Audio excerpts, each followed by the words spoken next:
Todos los felinos son esencialmente solitarios menos los leones. Los leones son los únicos que forman grupos sociales estables, y durante décadas los científicos trataron de explicar la razón por la que los leones eran tan especiales.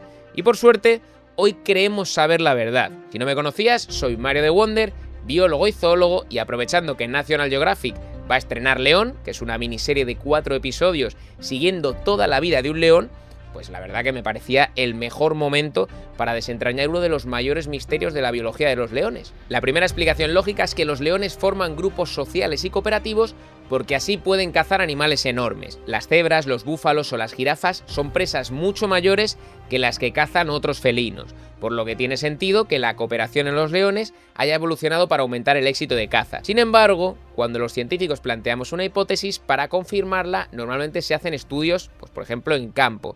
En este caso tiene que ser en campo para ver el animal salvaje que está pasando. Y curiosamente, esta hipótesis, que suena muy de sentido común, muy lógica, empezó a desmoronarse en cuanto se empezó a estudiar en campo.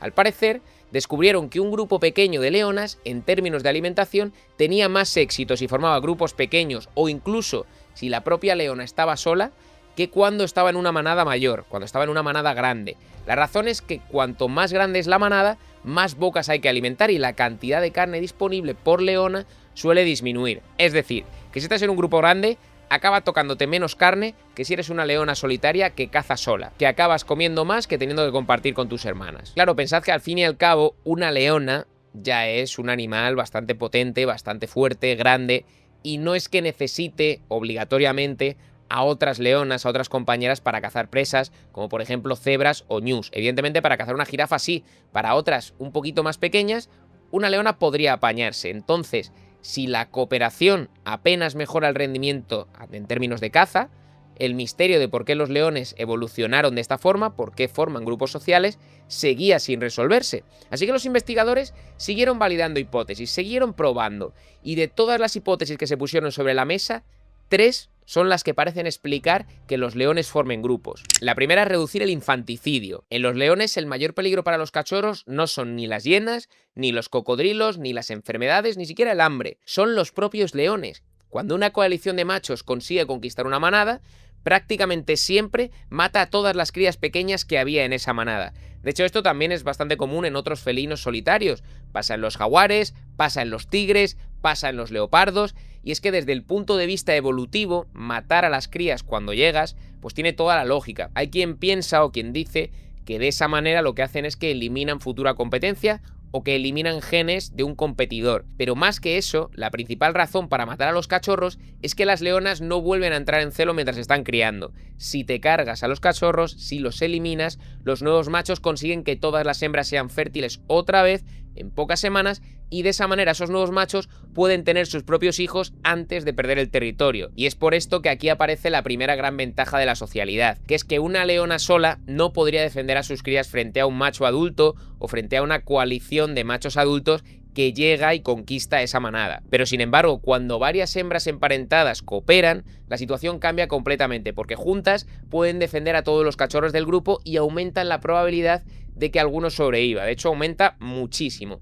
Y de hecho es que las hembras de león, para potenciar esto, lo que hacen es que sincronizan su celo para que todas paran más o menos al mismo tiempo y que así sus cachorros tengan la misma edad. Así todas se benefician del grupo de hembras. No hay una que se quede descolgada porque el resto ya tienen a los cachorros criados y ella es la única que tiene un cachorro, o viceversa, o que una tenga un cachorro muy mayor y el resto pues todavía no han tenido sus crías. Así que bueno, digamos que hasta sincronizar el celo tiene que ver en gran medida con esto, con el hecho de protegerse frente al infanticidio. Pero la sociabilidad no solo beneficia a las hembras, porque también beneficia a los machos. Claro, ¿qué pasa? Que de nada te sirve tener hijos si pierdes el control de la manada a los pocos meses, llega otro macho y mata a tus cachorros.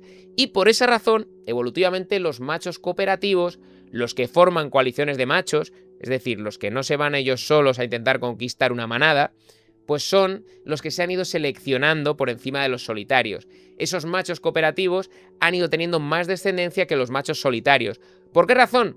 Esto está bastante estudiado, pero bueno, básicamente las coaliciones de machos suelen resistir más tiempo que los machos solitarios. Y es que para que os hagáis una idea, los machos cooperativos, los que forman coaliciones, son capaces de aguantar alrededor de 2 años en el poder. No a lo mejor un macho como tal, pero sí la coalición de machos. Uno a lo mejor ha muerto, se ha ido, etcétera, pero la coalición sigue ahí. Y con ello, con esos 2 años, se garantizan de que al menos una camada de sus hijos va a llegar a adulta. Y esto no es que sea una suposición, es que por suerte, como los leones son un animal que mola, pues es un animal que se ha estudiado muchísimo y se ha comprobado que las manadas grandes, con muchas hembras y con coaliciones de machos, efectivamente pierden menos cachorros por infanticidio que las manadas pequeñas. No solo porque el grupo de hembras sea capaz de derrotar a los machos que llegan, a los machos que intentan matar a esas crías, sino porque también hacen mucho más difícil el ataque. Y en ocasiones, básicamente consiguen retrasarlo. O sea, no es tanto ni siquiera que vayas a ganar la batalla, sino que le retrases el tiempo suficiente para que las crías alcancen una edad en la que los machos ya no los matan.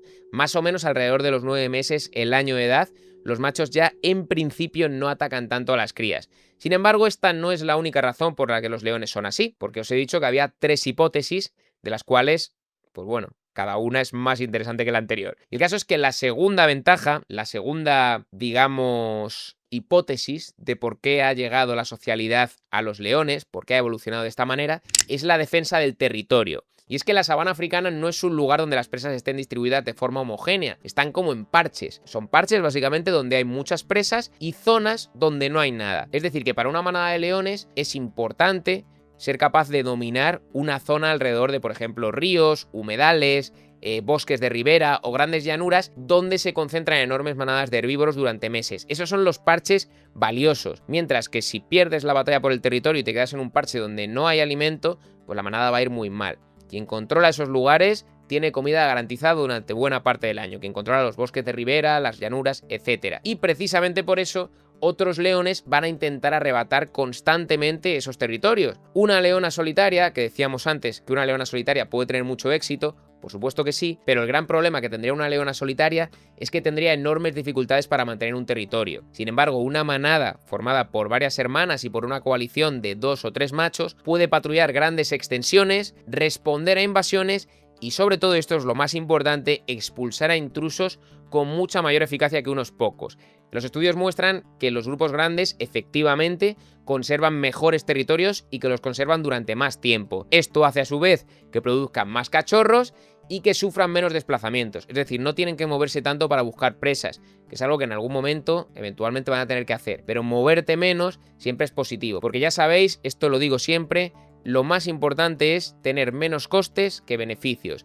Moverse es un gasto energético que vas a tener que compensar luego con el beneficio de comer o alimentarte. Así que si te mueves menos, pues una ventaja que sacas. Pero eso sí, que quede claro que no es como lo que dijimos al principio. Agruparse no es para conseguir la comida, sino para que no te quiten el acceso a esa comida, ¿vale? Esto es importante. Y la tercera razón es la selección de parentesco o kin selection. A mí esta ya sabéis, quien me conoce, que me flipa, porque es un nivel superior de comprensión de la biología. Básicamente, se fundamenta en que uno no solo pasa sus genes a partir de sus propios hijos, sus genes también pasan a las siguientes generaciones a partir de sobrinos. Mis sobrinos tienen genes en común conmigo, mis primos, mis hermanos, mis nietos, etcétera. Todos ellos tienen genes en común conmigo. Así que también es una ventaja biológica procurar que a ellos les vaya bien y que pasen sus genes a la siguiente generación. Porque es como si los estuviera pasando yo, en cierta manera. Y curiosamente, las manadas de leonas están formadas principalmente por madres, hijas, hermanas, tías y sobrinas. Es decir, individuos muy emparentados.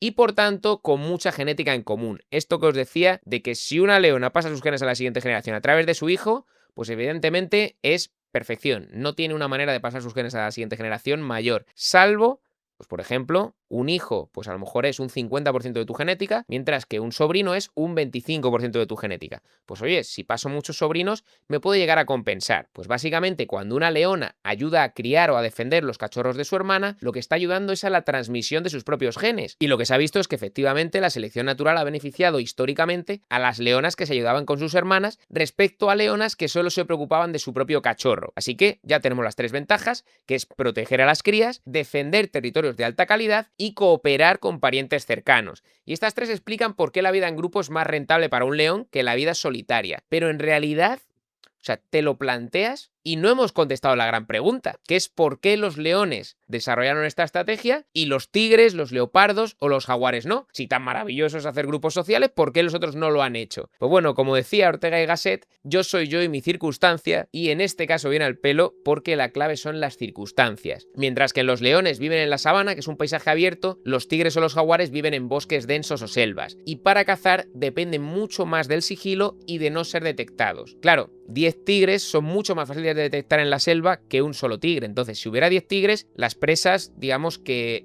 serían mucho más efectivas evitando que estos propios tigres los depredaran. Sin embargo, en la sabana, la vegetación es baja, las presas te ven venir desde lejos y la única manera de acercarse consiste muchas veces en coordinar ataques desde diferentes direcciones. Es decir, que haya diferentes leones, que el tamaño del grupo sea mayor, puede ser una ventaja, mientras que para cazar en una selva puede ser una desventaja. Pero no solo eso, es que también afecta el tamaño y el número de las presas disponibles. En África las presas son enormes y viven en manadas. Hay mucha comida. El problema no es la cantidad de comida, es a veces cómo atraparla. Pero hay comida de sobra. Lo que pasa es que está en puntos concretos, en parches, como decíamos antes. Así que a nivel de especie sí que puede interesar dominar el territorio, porque hay mucha comida para ello. Es decir, aunque seamos muchos, no vamos a tener tanta hambre si el territorio es bueno, así que vamos a formar el grupo. Pero en cambio un tigre vive normalmente en bosques donde caza presas más pequeñas y más aisladas, como ciervos o jabalís, que no suelen formar manadas tan grandes, lo que os digo, están más aislados, están dispersos por el bosque.